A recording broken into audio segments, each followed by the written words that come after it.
in bova z Andrejem sva sklenila, da bova res kratka, da ne bova še kakšnega dodatnega konflikta povzročila, zdaj je tako pozno. Mi smo govorili o konfliktih, ampak smo začeli v bistvu s tem, da smo pogledali, kakšne pa so priložnosti, oziroma ko smo ocenjevali, kaj nas pravzaprav moti, kje vidimo probleme, smo najprej razmišljali, kaj pa je v tem našem prostoru, okrog Ljubljane, na teh območjih Krasa, tisto, kar nam odpira neke priložnosti, kar nam je v redu, in smo ugotovili pravzaprav, da je tukaj vseeno to okolje, prostor, ki ima še vedno prisotno dosti kvalitetno naravno okolje, da je prisoten mir, v bistvu, da so dobri življenjski ali pa pogoji za bivanje tukaj, da je dobra dostopnost, da je dostopna lokalno pridelana hrana in tako naprej, se pravi, ni vse tako konfliktno, ko znamo vsi šimati, ampak smo kar nekaj dobrih stvari našteli.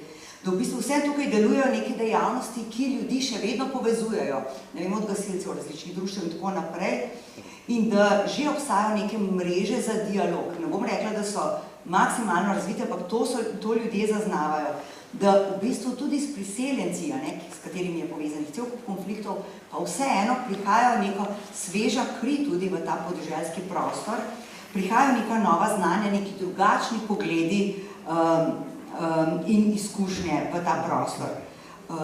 Po drugi strani v tem podeželskem okolju, ljudje, ki tukaj bivamo, dobro poznamo svoj prostor, ga razumemo njegovo delovanje, razumemo to okolje, v katerem živimo. Tako da to so bila ta izhodišča, neka pozitivna.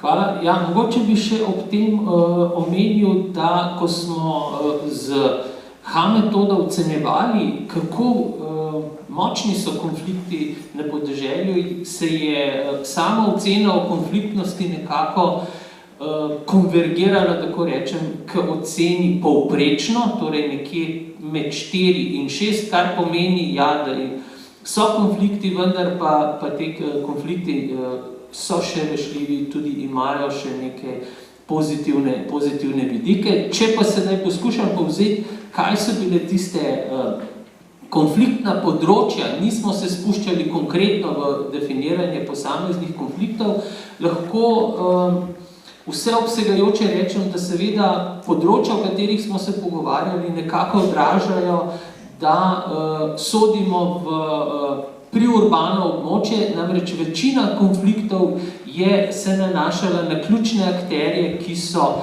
prebivalci podeželja že od nekdaj, recimo staroselci, in po drugi strani ljudje, ki se priseljujejo na novo na ta območja, na te lokacije. In tukaj prihaja pravzaprav do konfliktne situacije, ker imamo na ta življenjski prostor pravzaprav različne poglede. Za ene je to prostor proizvodnje, za druge je to recimo prostor rekreacije. Potem seveda določeno konfliktno situacijo povzroča slabša infrastruktura, kot je recimo na voljo v samih urbanih območjih. Potem sami odnosi med priseljenimi in staroselnimi prebivalci so že lahko tudi predmet konflikta. Različna oblikovanja omrežja, različna zaprtost omrežij lahko pripelje do nekih konfliktnih situacij. In pa seveda različna okolja, v katerih, bom rekel, smo odraščali oziroma ljudje odraščajo, na nek način pomenijo tudi različne vrednote in s tem povezane različne interese. In vse to je tisto, kar povzroča neke konfliktne situacije.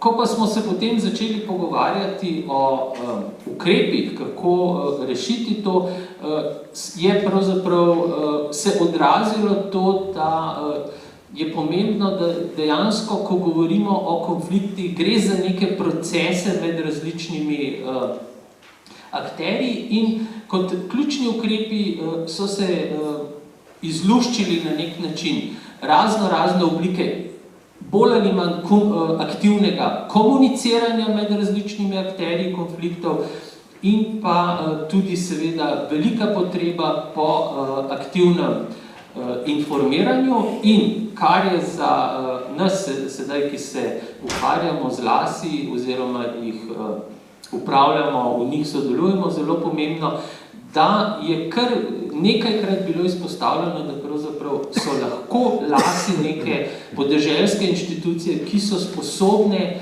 organizirati prostore, kjer bi bilo možno tudi reševati konflikte, kar seveda pomeni, da je to tudi neka priložnost za nove, drugačne aktivnosti lasov, kot jih recimo imamo pretežno v trenutnem obdobju.